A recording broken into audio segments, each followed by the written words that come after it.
question that we begin with is, I suppose, where was the EU during the financial crisis as an actor? And also, what exactly is the role of the EU now that we seem to be moving forward on a regulatory front and on a more political front in dealing with the consequences of that crisis? As ever, and as this morning, we have with us, of course, Romano Prodi, the former Prime Minister of Italy and ex-President of the European Commission, and Alfred Gusenbauer, former Chancellor of Austria and leader of the Austrian Social Democratic Party, and myself, Mark Blyth, Professor of Political Science. Rather than have opening speeches, I thought we'd just get straight to the questions, and then we can have more interaction from everyone to the floor, because that's actually the fun part. So let me begin with the first question to our distinguished guests. And here it is. First one is from Nicola Jabko, who's at Sciences Po, and he asked this question specifically of President Prodi, but nonetheless, we will open this up to Gusenbauer also. During your mandate in Brussels, President Prodi, you were a vocal advocate of increasing the role and political stature of the European Commission. In 2008, however, the member states did most of the work in responding to the financial crisis, while the Commission sat on the sideline. What would it take for EU institutions to be able to tackle such a European-wide crisis more effectively?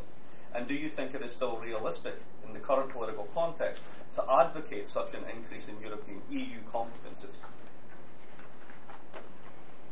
Well, the question opens two different problems. First of all, the power of the Commission.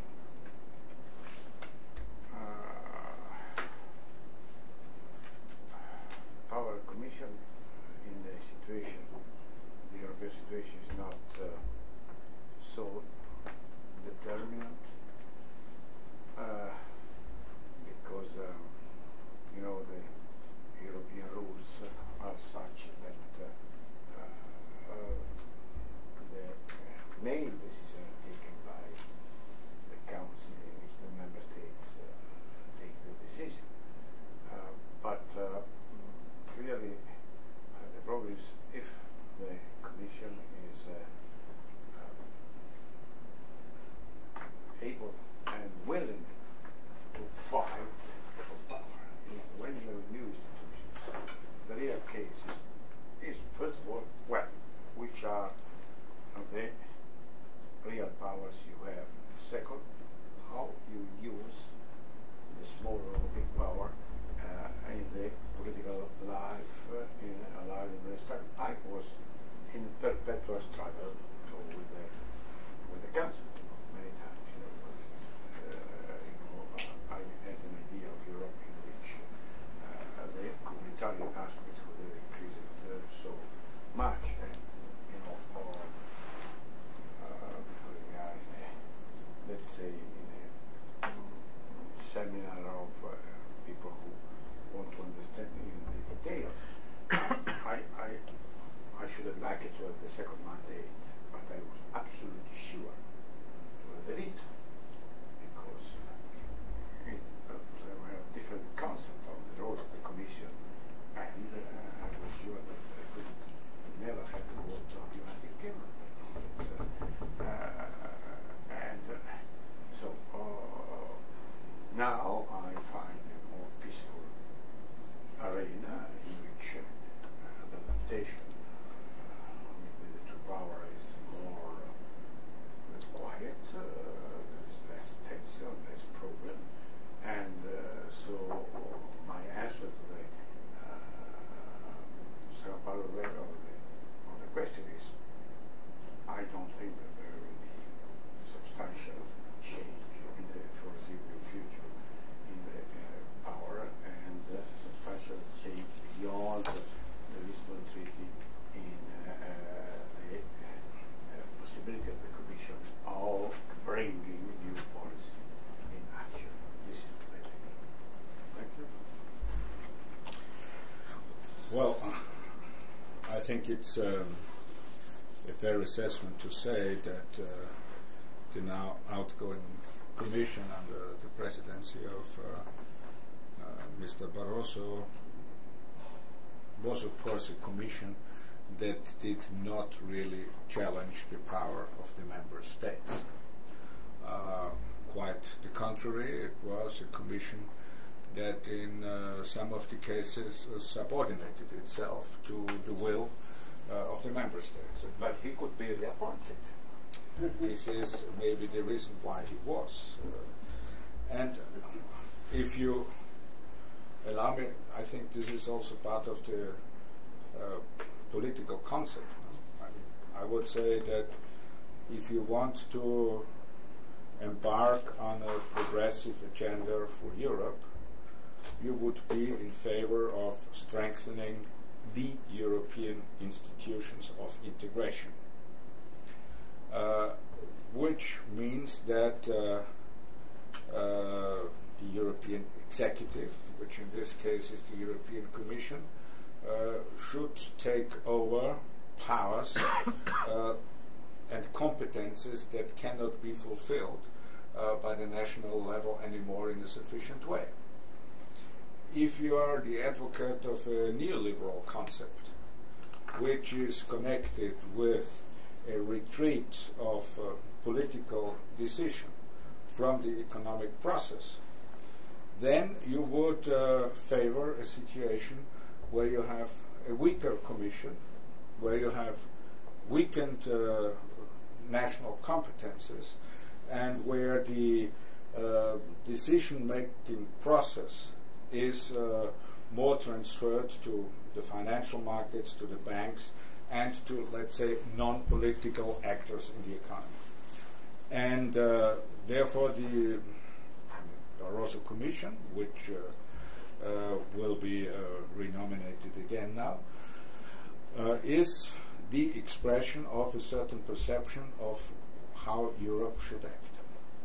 And therefore it was no surprise that the boldest action in times of the economic crisis was taken by two bodies.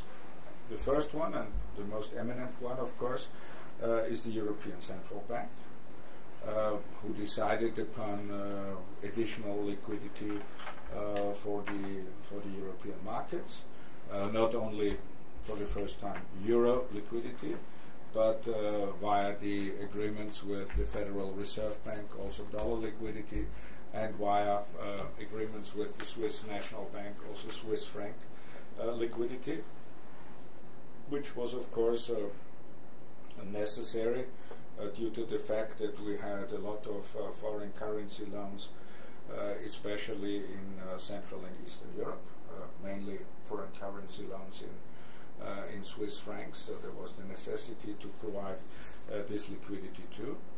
And the second strong actor was an actor that doesn't exist in the treaties of the European Union, which is the assembly of heads of governments and states of the Eurozone. Because the Eurozone normally just meets on the level of the finance ministers. And for the first time in history, we now had a meeting of the heads of government and state. And it's exactly that reunion adopted the different decisions concerning the bailout of the banks and how the banking package should look like in order to overcome the financial crisis in Europe. And one has to understand that some of these decisions are, of course, in conflict or in contradiction with European competition law, because it allowed in this situation of crisis that discretionary measures have been taken on basis of an agreement by a body that is not based on basis of a treaty provision. But one could clearly argue that it's again some sort, even in a smaller scale, part of the European Council that took the decision, and with the Commission being in the back and not playing this important role. And I think this clearly highlighted one of the fundamental problems of the European architecture at the moment. That You have the single currency, and you have the European Central Bank. But opposite of the European Central Bank, there is no, let's say, government that would be able to use all the normal tools that the national government has available when conducting economic policies. And this could lead to a very difficult situation in the future too, because we are far away from being through that crisis, as you know. I mean, we survived, some countries better, others worse, the first wave, but I mean, in most of the countries, no measures have been adopted that would lead to sustainable growth in the future. And of course, there is no debate at all what could be the new economic model in Europe, development model, that under the changed global circumstances will be able to provide jobs and income for the people.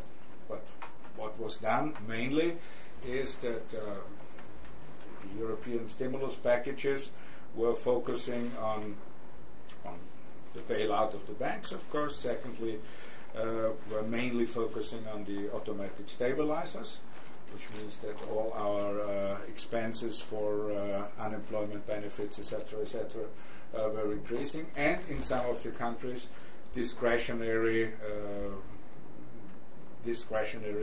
measures have been adopted, especially in favor of the car industry. But my understanding, what is the most eminent problem that has been highlighted by the crisis and by the way the crisis was handled so far, is the lack of something like an economic government that would be a legitimized partner of the European Central Bank in that context. Thank you. In that regard, and before moving to the next question, let's focus on this issue of the European architecture. And the next question comes from Jonathan Hopkin at the London School of Economics, and I will just add a little bit onto the front end of it. You raised the notion of the European architecture being a central bank, a single currency, and then lacking the coordinate fiscal component to make that work for a continent-wide system of economic governance. My part of the question, before I read Jonathan, because it feeds into it, is the following. Is it possible that the European architecture, the monetary architecture in particular, was built for a world that no longer exists? It was built around the fear of inflation, which is no longer there. And the types of inflation that we will face in the future, recent experience suggests, are based around asset bubbles rather than profligate governments. So is there a fundamental mismatch in the way that these institutions have been designed and what they actually face now? Which brings me towards Jonathan's more pointed question, which is the following. Does the financial crisis kill off any pretense of EU-wide fiscal coordination? Is there any allowance in the fiscal rules for the kind of economic contraction experienced this last year? If not, do the rules have to be rewritten or even more, abandoned? Well, my opinion is different. I think that the rules were not fitted to the previous situation. They are not fitted to the present situation. Simply, the rules were, I have to repeat what Alfred told before. The rules were so minimal that they are not fitted for any type of fluctuation, bubble, deflation, or any direction of the economy. When you have a budget, federal budget of 1%, you are almost, not influential in the economic life. All the European budget, and then you have the media complaining, the lavish of Brussels, the big, let's say, bureaucratic body. The bureaucrats are less, 1/3 that the employees in Madrid municipality or in Rome municipality. 35,000 altogether, including foreign policy, including the so-called representation, quasi-embassies of the Union, including interpreters. proposals, including that there are 5,000, because now we could hint to the interpretation problem that is one of the most difficult, really 22 languages in the parliament.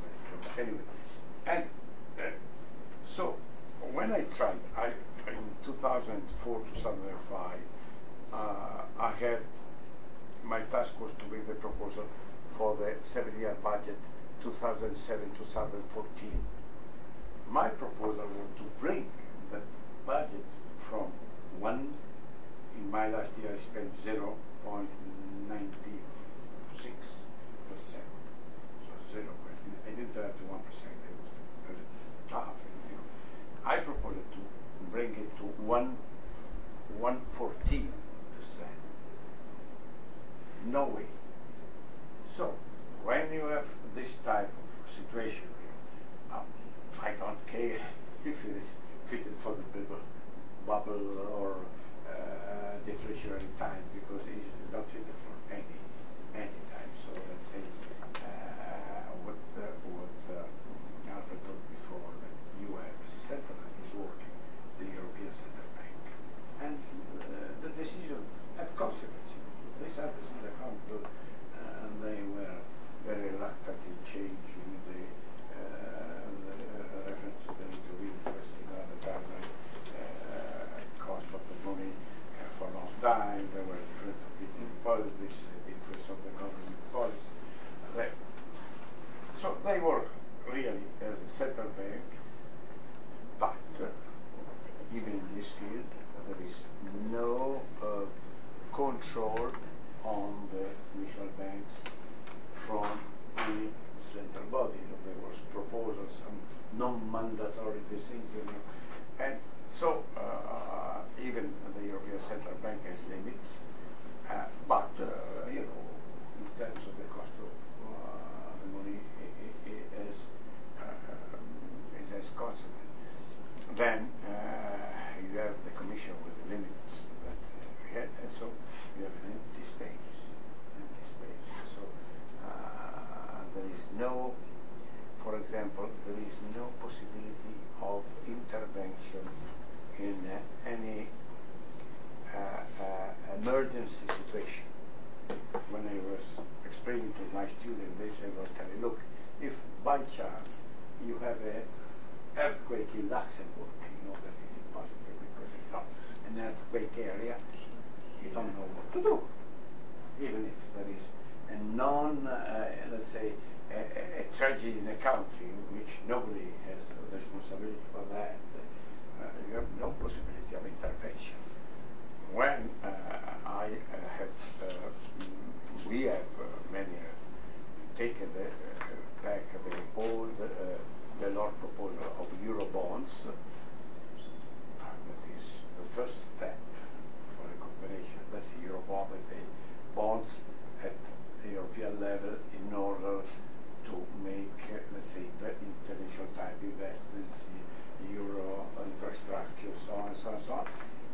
This was absolutely blocked in this case by the German position. That is understandable, but let's say if something goes wrong, we shall pay. We shall oblige it to pay. So I don't want to move to a federal level this amount of money. The result is that you have only initial policies, and so it's, whichever will be the rate of growth of the decrease of growth of the economy, so independent from the economic cycle. Excuse me, it's very hard to hear. We can't, I don't know whether the mics are working, but... No, the mic is not working. I shall go after. Yeah, that might be good. All right. But you're going. Sorry. That's okay. I got some of it. But You're able to understand me? yes. Okay. Here. I wanted to follow up on what Romano just mentioned. I think one has to understand one fundamental thing, which is that the introduction of the euro has been one of the most revolutionary steps in the history of Europe, because to come to a situation where the Germans are prepared to give up the German mark, this has been an issue which I think 10 years even before that, it was not even a vision, not even a dream, imperceivable. And I think this was only possible under two conditions. The first thing was that it was a signal of the German government that the new unified Germany will behave differently from the former unified Germany. So, as there were several countries that were not very much in favor of the German unification, but at the end it happened. In exchange, one could say that the German government, by the introduction of the euro, wanted to show that this new unified Germany is behaving pro-European.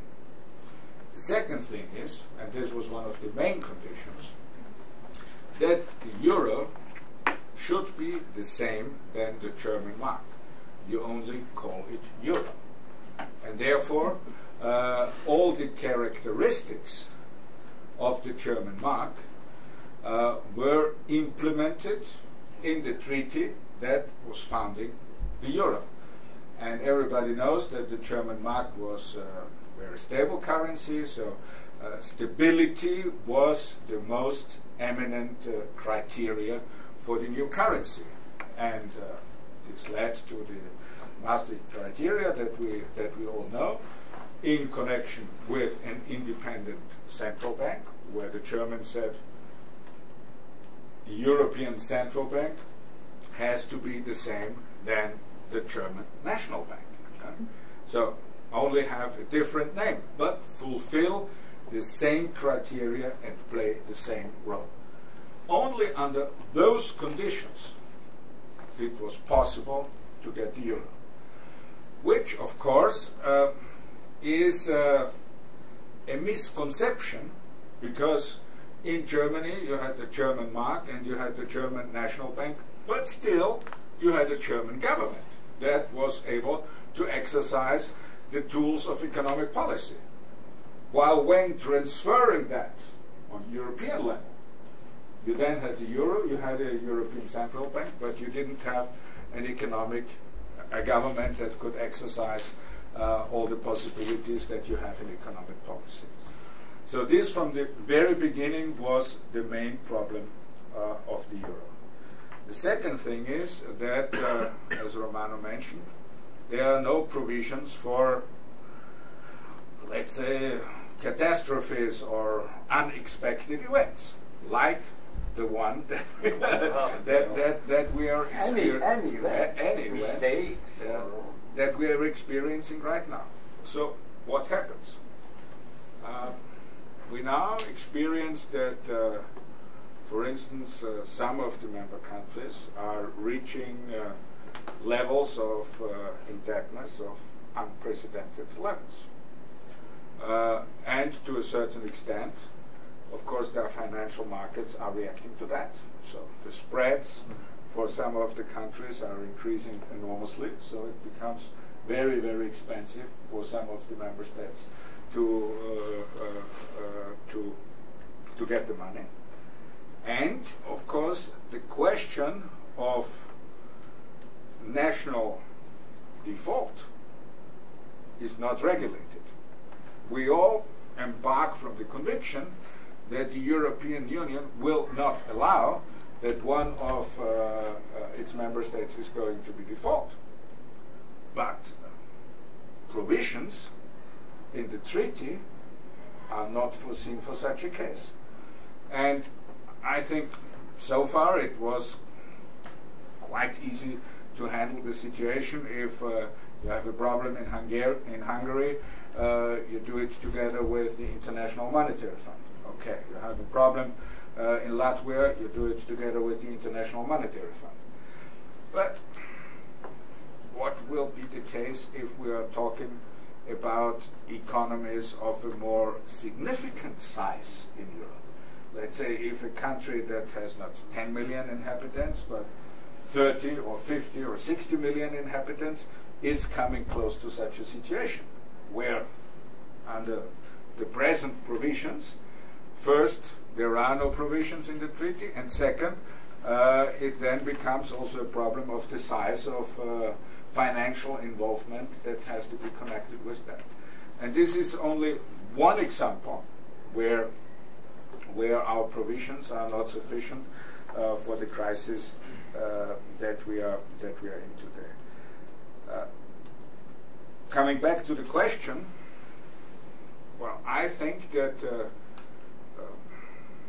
if you take the crisis and how it developed, this would offer a lot of reasons to reassess the institutional arrangements and to change them in favor of a more Europeanized system.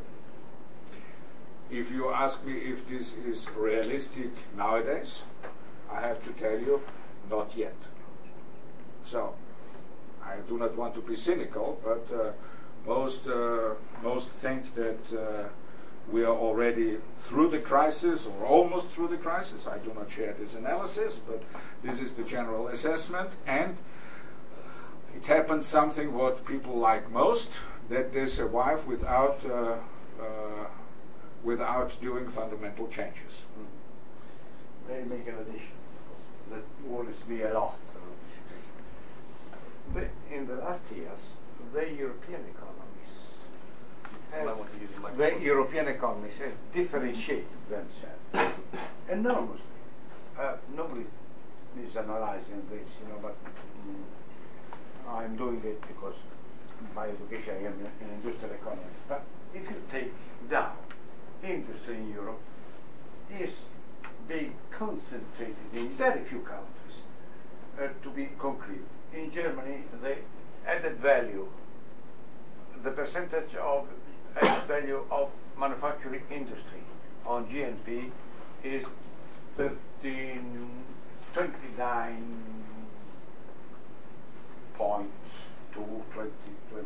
let's say. In France and in United Kingdom is between 12 and 13. And they are becoming tertiary. So industry in Europe is a cylinder from Hamburg, or including Denmark, going to Florence, And so when you have an economy so that is becoming more and more different, more and more diverging, and you have phenomena like the real estate crisis in Spain, that can change abruptly the economy. In Spain, the situation was not tragic because the budget was very sound. They had some reserves, still have some reserves, but in terms of change, it's unbelievable. So, without the instrument of coordination, I think that you may have problems. This is the reason why I completely share the problem of the instrument that you need. And the more diverse are the economies, the more you need instrument in case of diverging results of the different economies. Well, just building on that point a little, let's put this crisis in comparison with one that happened about 10 or 12 years ago, the East Asian financial crisis. And the response of the countries in the region, initially led by Japan, and that was obviously problematic for various reasons, was we're not going back to the IMF ever again, let's have an Asian monetary fund. And the Americans really thought that was a very bad idea and strongly discouraged the Japanese from pursuing this, and we ended up with a very different world. Should there be a European monetary fund? If there cannot be full fiscal institutions across Europe, you say that this is not going to happen now, would one possibility be a European monetary fund so that the Europeans don't have to go to the IMF when Latvia or Estonia or Hungary gets into trouble? Yeah, when I was talking about Eurobonds, you can talk about similar instruments. Eurobonds is the first step. Well, the case of Latvia, for example, is unbelievable, because you have seen, maybe some of you have read on Wall Street Journal or Financial Times, page and page about the Latvian crisis. Then you analyze how big is Latvia, and with a very peanuts, or money you could have certainly put, but without these instruments, this small problem became a nightmare for at least a couple of weeks. European inquiries because of Latvia. Latvia is, with all the respect to Rhode Island, has the same dimension of Rhode Island in the United States. So if there is a crisis in Rhode Island, you don't have headlines, the United States are in danger, But this was when you lack the central federal decision, you have this type of consequence. But the thing was, why was the Latvian case so prominent? The Latvian case was prominent out of different reasons. The one is there was a suggestion if Latvia is already infected by the crisis, could this also affect the other two Baltic countries? And of course, from an economic point of view, this is not very significant. But from a political point of view, it's a very significant area. The second thing is, what would that mean if we are not able to solve the Latvian question? What would that mean for even more ardent questions like, for instance, the Ukraine? And therefore, all the activities were observed very closely because the international community tried to draw conclusions from this single example to how the behavior might be in more or less comparative cases. And therefore, the Latvian issue got such a prominence. The second thing that I want to comment on that, why are the European bonds facing such a resistance in some of the member countries? If we are going to issue Euro bonds, and I'm in favor of that, this would mean that the European Central Bank is becoming a lender of last resort, which up to now is in the competence of the national banks and, let's say, of some international institutions like the Monetary Fund as some sort of rescue mechanism. So if countries like Germany and others, Austria, for instance, would allow to have these Eurobonds, they have the fear that this lender of last resort on the European level would take the responsibility for bailing out countries with the money that is mainly coming from those that are belonging to the economic most potent one within the European Union. And as this solidarity is not there, they are objecting the introduction of the Eurobond. And therefore the answer to your question is very simple. They also will not be in favor of the European Monetary Fund, because even if this would have a different setup, etc., the idea is going into the same direction. And the third remark concerning how some of the countries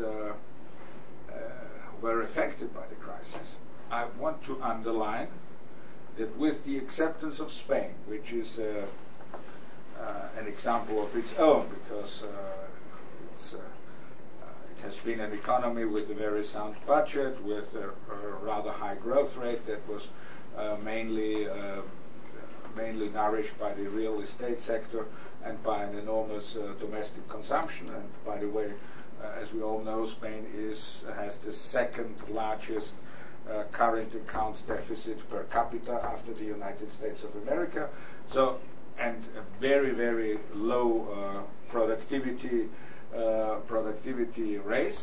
So they would have entered the crisis sooner or later with or without an international crisis. So if we leave apart the special Spanish case, one will observe that the most neoliberal, the most deregulated, the most flexible countries in Europe are the ones that have been affected worse by the crisis. It has been the case in the Baltic states, it has been Ireland, it has been the United Kingdom. All those countries have been more heavily affected than, for instance, countries like Italy, Germany, France, Austria, and those countries that are normally blamed for, let's say, their exuberant welfare states and inflexibility. And I think that's an interesting point to note.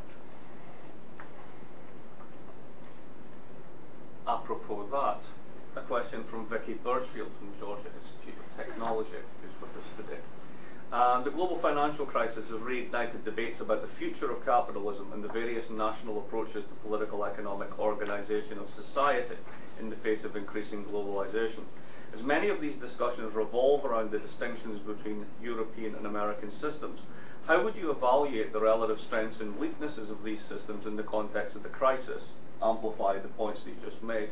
And further, what is the likelihood that the crisis will produce policies and reforms that might reconcile some of these tensions and produce a multilateral approach to a more sustainable and equitable management of the global economy? Any good coming out of this, or shall we just engage in Euro versus American name calling all over again? Well, we only ask the big questions. the reaction. Let us take the big region. You had two immediate reactions, Chinese and American. In terms of absolute dimension, the American one was the biggest, $800 billion. The Chinese was smaller, $585 billion. But in terms of proportion to GNP, the Chinese reaction was the biggest one in the world. And how can I judge this? I did immediately a positive judgment of both of them, right direction, timing. Of course, the problem that I was in China that when they take the decision, and my opinion was the problem is if you are able to implement it quickly.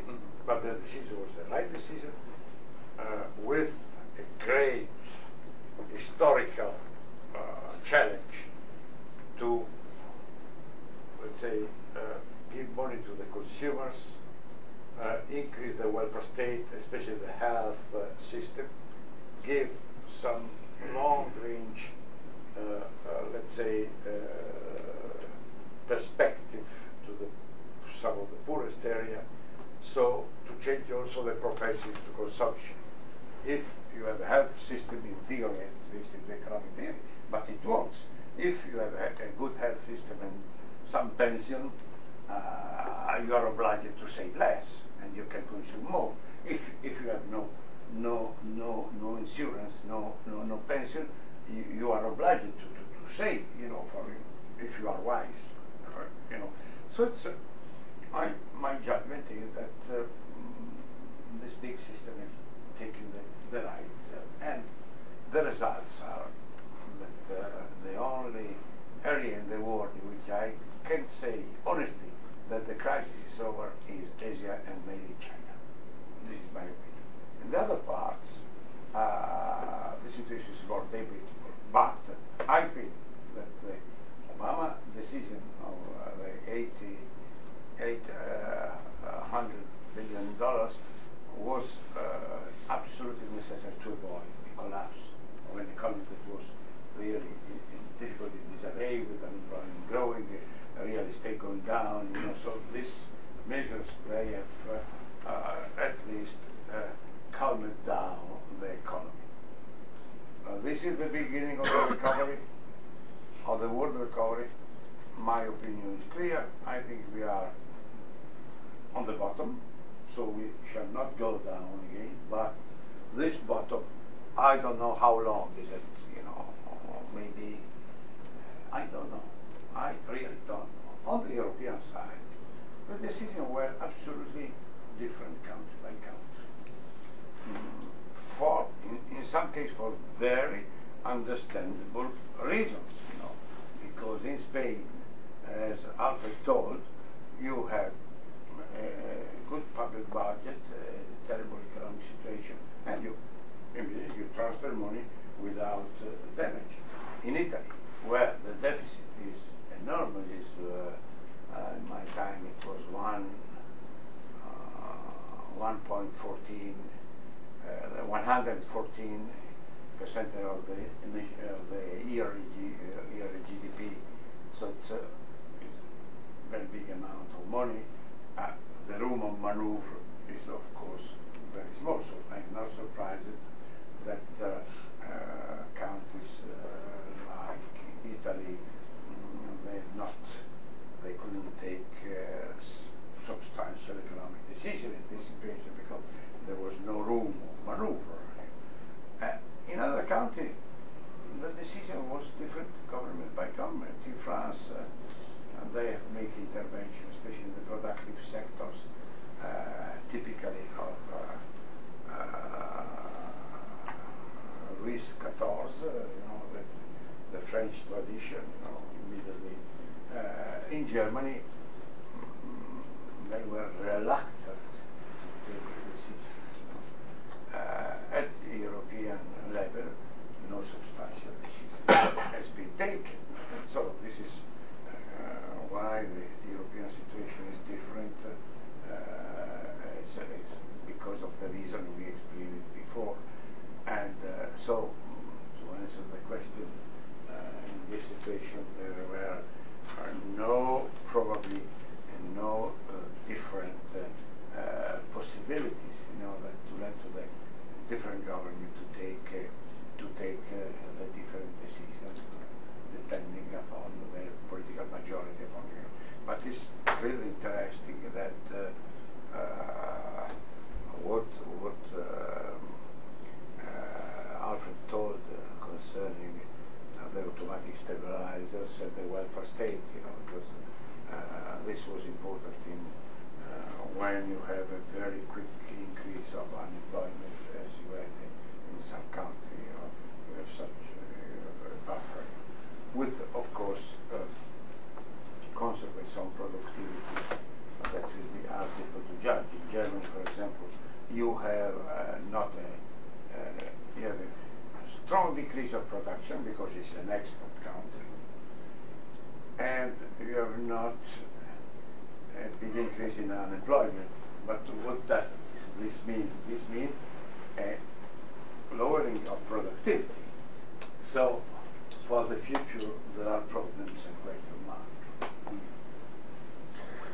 Well, I cannot serve as a prophet on the future of capitalism, because for decades I was now delivering speeches on the future of socialism. So for me, I'm not flexible enough now to change to the future of capitalism, and I anyhow do not see good reasons why I should do. The question: will we face a reconciliation of, let's say, American and European values in the economy? So, mostly two angles where this debate embarks from is European welfare state and American flexibility. Let's put it that way. Well, I do not fundamentally disagree with the perception of Romano about the economic outlook, which means that Asia seems to recover fundamentally. Maybe countries like Brazil will also do quite fine. The recovery in the US, if there is one, will be quite modest. And my fear is that in Europe it will be even more modest than in we facing? The one is, I liked the Obama stimulus package. Even I was criticized for this opinion, because I also, like Romano, thought that this is a quite robust answer to the situation of the United States.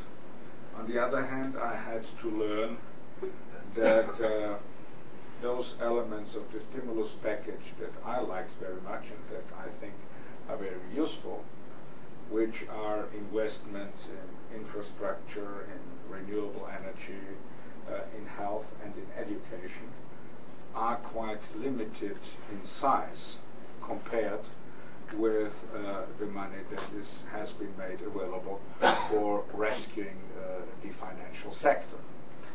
So if the Obama package would have been how I thought it should be, then it would have been a very good package. So I have to say that maybe the effect of this package might be a quite limited one.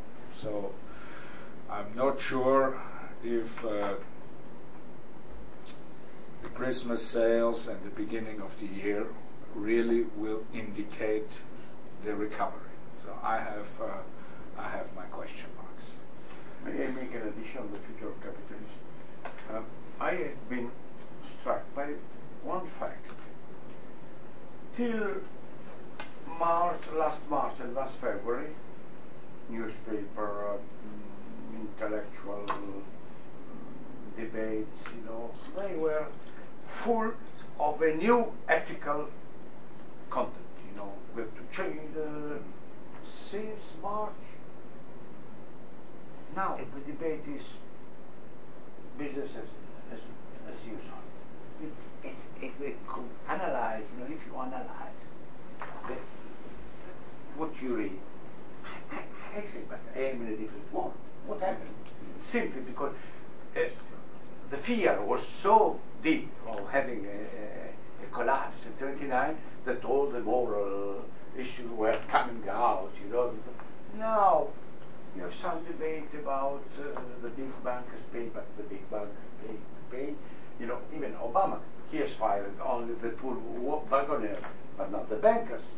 And probably Wagoner was not one of the more responsible of the crisis. And so this is really something to think about.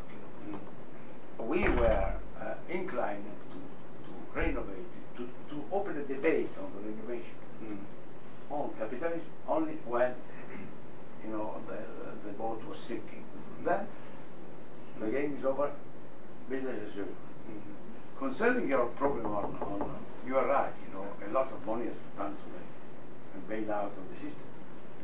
But in spite of the criticism I did concerning the banks, it is my opinion that you can't have a bankruptcy of a big bank. You can't. Because otherwise the system will. When Lehman Brothers was left to go in bankruptcy, I was mad, because I'd say, look, this is a chain. And then there was the cycle chain. But I repeat, I know that the money could have been better put in the direction of productive sectors, unemployment. But clearly, if the banks go in bankruptcy, the system will collapse. I do not disagree with that.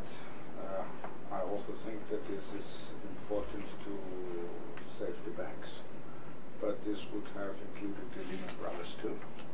Yeah, and it was a mistake. Yeah. And the second thing is that, and this is the other side of the coin, that by a stabilization of the financial sector alone, we are not able to enter the recovery. This is the problem. And therefore, I think sooner than later, there should start a discussion about an additional stimulus, which is able really to lead into the next recovery. You're right. And the thing is that, as I see the development in the United States, which has enormous repercussions on the situation in Europe, even if the United States are coming to a certain recovery, it seems to me that the elements of domestic demand will be strengthened, which is education, health, infrastructure, issues like that, that not necessarily will increase the imports. And by the way, the current account deficit of the United States of America nowadays, in year one after Lehman, is much better than it was a year ago, which means that the American imports dropped more significantly than the exports. And this is an important message because it indicates that the American consumer will not anymore serve as the consumer of last resort. And I mean, one could like the bubble or not, but one effect of the bubble was that artificial demand was created. And of course, all the export nations in the world were profiting from the bubble that mainly happened here in the United States. So if one foresees that in future the American consumer is not anymore the consumer of last resort, and that in addition, for the sake of a more sustainable economic development, also saving rates will increase in the United States, then the question is, what are doing all those European economies that are heavily dependent on their export success, given the fact that we have a changed situation in the United States and that we have an increased competition by China and by others. And the German economic model, for instance, is based on an export success that leads to a current account surplus of 10% of the GDP. Of 10% of the GDP. So the question is, if one probable result of the crisis also is that we achieve a certain rebalancing of some of the more fundamental imbalances in the world, then all those countries that are nowadays very much exposed to the exports have to increase their demand. And now the question is this a very simple step forward, just to, let's say, increase wages in Germany, be it by wage increase or by tax reform, so that at the end of the day the German consumer can afford more consumer goods that are produced in China? Or is the question not a more fundamental one, that we have to think over our economic development model, which would, for instance, say, yes, we have to increase our domestic demand, but domestic demand not necessarily means a higher consumption of import goods. It could also mean better educational system at universities. It could also mean better care for an aging population. It could also mean more input into research and development. So I think the question is there an economic development model based on the market economy that is not only based on the export success of some of the economies, but in an intelligent and sustainable matter reacting to the question of an increased demand in our societies. And I think this is the main issue for those countries who so far have been the most successful ones in Europe. By the way, I'm not so much concerned, by the way, about the debt level in Italy. It's true that this is limiting the space of maneuvering for the government. But on the other hand, one also has not only to see the debt GDP ratio, but you also have to see the debt saving ratio. And It's very low. Saving rate is high in Italy. and the thing is that in Italy the saving rate is among the highest in the world, and therefore the relationship between, let's say, public debt and private savings is a very balanced one. And therefore I would not be, let's say, so concerned. There is always room for concern, but so concerned about the fundamentals, for instance, of Italy, as this private saving rate is extraordinarily high, and higher, by the way, than in Germany and in other countries. But concerning that, the problem is that my fear on the future of capitalism is that if you have a general very high public debt, let us skip the private one, the way out has always been inflation in history. This is my fear, that because the United States, you say that they need a second stimulus, but already with the first one, the public debt is enormous. It's 14%. Yeah. But starting from a lower accumulated debt level than the average of the European states. Yeah, and so this is UK. You have a big public expenditure. In Italy, you have this backlog of expenditure. So my fear is, if you have this situation, how the governments come out of that inflation. Historically, this was the typical way out of the post-war period, or the periods of high indebted public administration. So this is what I should like to avoid, because think in a period in which there are so many critical voices against welfare states. Think to pensions in a long period of high inflation. They are not indexed in any country, almost in any country.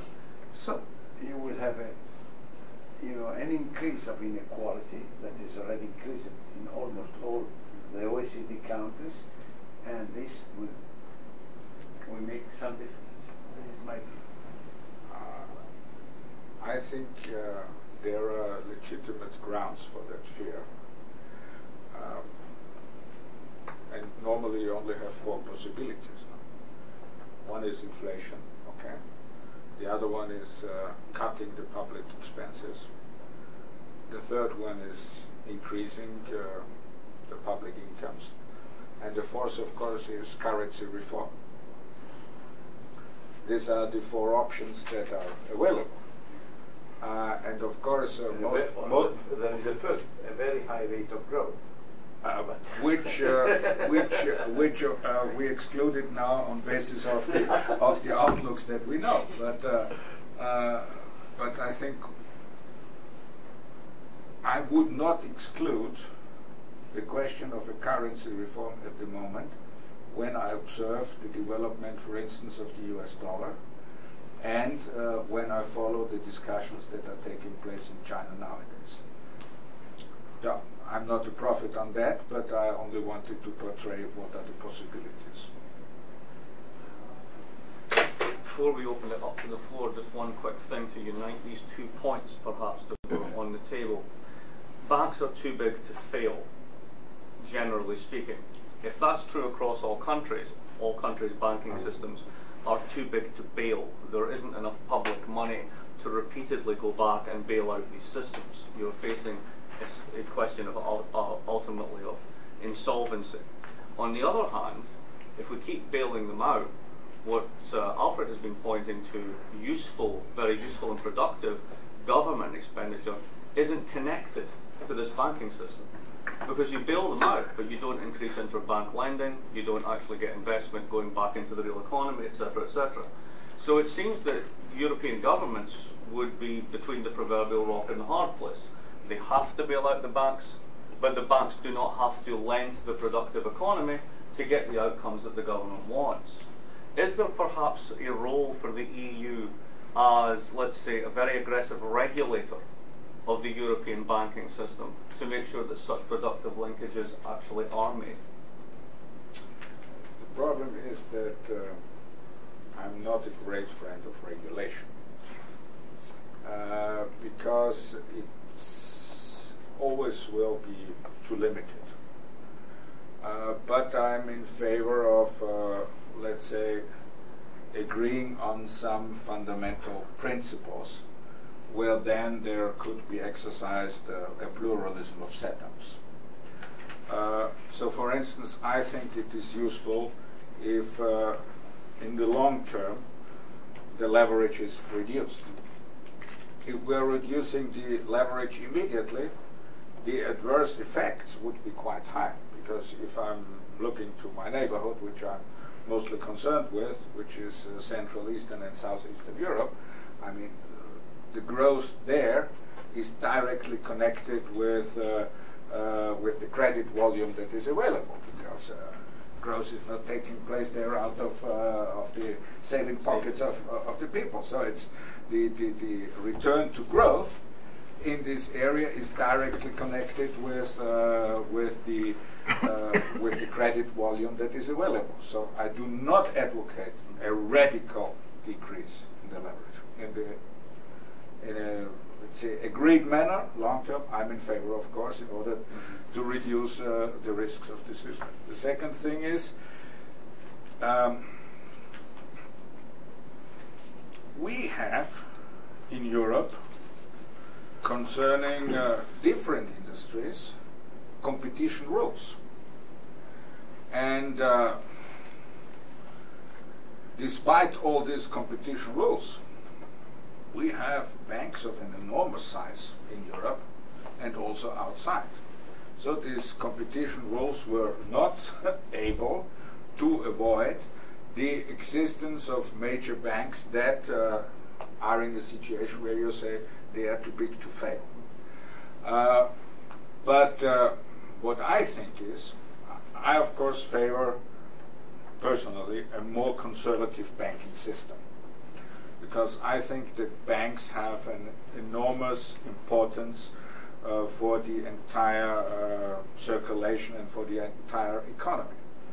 But this means that one should not allow banks to do all possible financial business.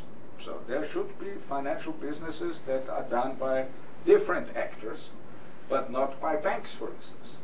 Because if banks are infected with all possible failures and toxics and etc., the volume of failure is becoming too great. Therefore, I'm arguing in favor of a more differentiated market, where also the actors in the market are more differentiated in their profile, and where not everybody is allowed to do everything. And I mean, to put the thing oversimplified, I do not think that the reintroduction of the Glass-Steagall Act would be the solution. Why not? No, but I think that the idea behind it. My argument is the idea behind is the right one. So if you are doing a Glass-Steagall Act nowadays, it must be much more sophisticated than it had been in the old days. So the idea behind is good, but if we just take the old act, it would not be sufficient. So, but the idea behind it is a good one. And one way But the interesting side is that if you look at the credit policy, the Republican and the Democratic credit policy has been absolutely the same. Absolutely the same. Historically. Let us open up to the floor. Questions?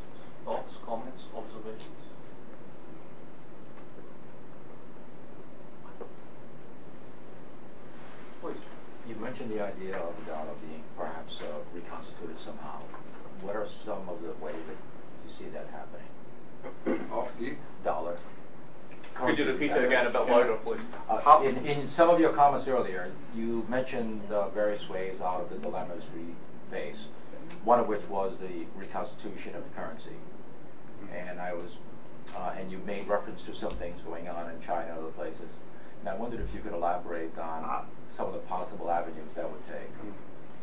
Okay. Yeah. Well, the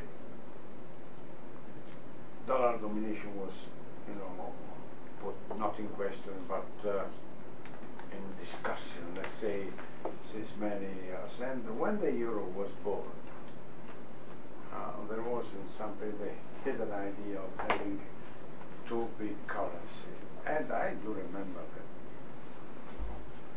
that when we were trying to organize the euro, in the bilateral meeting with the Chinese president, it was absolutely interesting because we had a bilateral big, memorandum, and the bilateral questions were discussed in 5 minutes, and the Chinese president was always asking me about the euro. And very interesting. The question was, really, you will have one currency, really, the Deutsche Mark and the French franc will disappear. Second year, really, we can take it as a reserve. And of course, I said yes, and it is very interesting that when the euro came out, you remember that the euro went down in the beginning. In the following meeting, I was a little afraid, because I said you take it as a reserve, and the Chinese president told me, well, you have given me a better advice, but I shall go on buying euros for 2 reasons. Because I think that the euro will go up, and second, because I want to live in a world in which there is not one lord only, but I want to live in a world in which there is a pluralistic command, and the euro for me in this moment is the real balance. So I shall buy euro till the moment in which we shall have as many euro as dollars. Then, this is my reflection, because of the weak development of the European Union, this could not be done, because certainly to have a strong currency you need a political power behind it, So they were still oriented in buying dollars, as they did. But when the crisis came, and the system needed to have more lords, to use the expression of the Chinese man, the new proposition is not anymore the euro and the dollar, but a mix similar to the bancor, the currency invented by Keynes in the old time, in which you have a non-defined mix of different currencies. And this is the great change in the world. That China, the proposition of China is not neutral. It is a clear proposition in which they say, look, we are part of the new world, so the new currency must reflect the reality of the new world. And so the passage can be only a mix of different currency, which will be the mix I can say. Certainly the dollar will have a strong part in it, certainly the euro, certainly the renminbi, but I think that, maybe an enlarged group of countries. This is, in my opinion, the great change of the last year of the world, and I don't see any other possibility to pass from a monopolar currency to a big bipolar currency because of our mistakes, our weakness. This is what I think. I agree. A question that begins with an observation by Romano Prodi, namely that during the last year it was only the first half year where the sense of something has to be done was urgent, and since then it has become normalized. But I see this development in the last half year worse, namely that the financial industry has gained tremendously in power. It's not just that they had to be picked up, had to be bailed out, but rather they were bailed out because they had to be bailed out, and they know it. And they now resist stronger restructuring that prevents the same thing from happening. In some ways, the same thing is happening already, except the crisis may be only 5 years or 8 years or 7 years down the road. Now, it seems to me also that governments in the last 2 or 3 decades in the United States, incomes increased at the top but didn't increase for the population at large.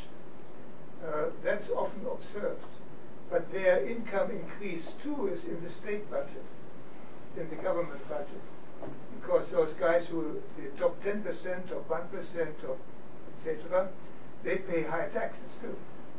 And so it was quite attractive to state managers to take that money, and it may be that the prospect of getting the money back again is also weakening the response of the state, while the power of the financial industry is strengthening. No, I agree. Also, I don't know if today or yesterday I read incredible news that the average salary in the banking industry has decreased less than in manufacturing. You know, just to reinforce what you told. But I have the real problem of the future of capitalism is the real question mark is a direct consequence of your observation that the differentiation in incomes has been decreasing in all the past 2 generations, not only in the United States, but in 32 on 36 OECD countries. There has been an increase in income differentiation. So my question is, how far this can go without a reaction? From what I can see, it can go on and on, because the real surprise of this crisis, with such a high level of unemployment in some areas, is that there is no social backlash so far. But it is a miracle. But you should have never imagined to have in Spain 90% of unemployment without any demonstration in the street. But this is with a, you know, and 30 years of increasing differentiation in income without any protest, you know, any, let's say, global protest. People suffer and suffer. And this is what really is difficult for me to understand, you know.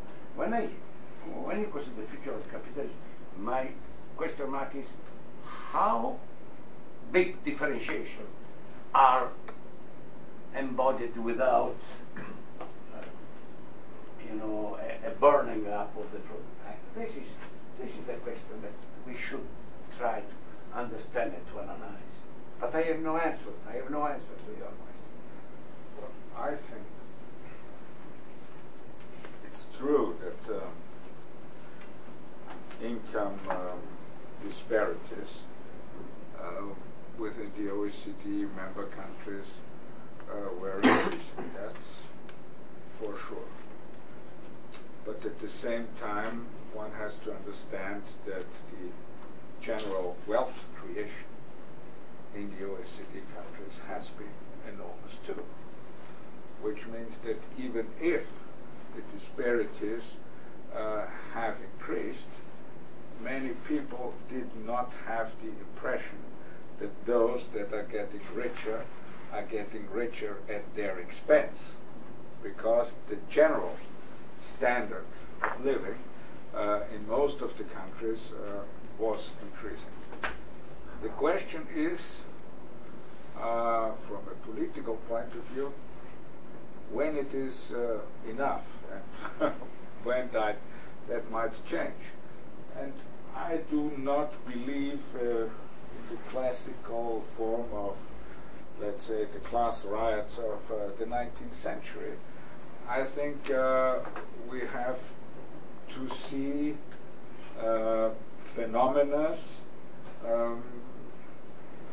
that seem to be untraditional. So that, for instance, in Greece last year, we had even violent riots over 2 weeks, was arising from the fact that students were not satisfied anymore with their conditions of studying at the Greek universities. And I think these are the first signs of unrest, where people that want to do something, that want to be active, have the impression that the necessary means are not available anymore. And I can tell you we do not have violent riots now in Austria, but also our students are now for 10 days or something like that sitting in the universities day and night because they are protesting against the conditions of studying at the universities there. And it could be other incidents. It could be other incidents. It could be that, I do not know, patients are going on the street because they think they are getting not the service that they want to have in the hospitals or whatsoever. So at least I observe that first phenomena are visible that show a dissatisfaction that has a social reason on a broader level. And if one goes to the political consequences of the crisis, I think one should not underestimate what is going on around the world. I mean, even if I agree with that, but that in Japan, after more than 40 years, the one-party rule is finished and we have a new government there, I think also has to be seen in connection with this enormous stagnation that Japan has been in now for the last 15 years, where people have the impression that nothing is moving on anymore, etc., etc. And I do not know which further reactions we will see in different parts of the world. I mean, one has to understand that normally political developments are always lagging a little bit behind. And I mean, we are now in year 1 after Lehman, so not yet the end of the story. And by the way, my guess would be that we are entering a second round of crisis. As in all the countries, we are not able to reduce the unemployment that has increased tremendously. Quite the contrary, if growth rates stay as modest as they are, we will have maybe modest growth rate, but still increasing unemployment. And with this increasing unemployment, we will have several repercussions, not only for the state budgets, but also for the solvency of the banks, for instance, because the amount of people who are not able to pay back their loans, etc., will increase. So I don't think that we are already at the end of the tunnel, and as we are not at the end of the tunnel in economic terms, I cannot exclude further also political consequences of this situation.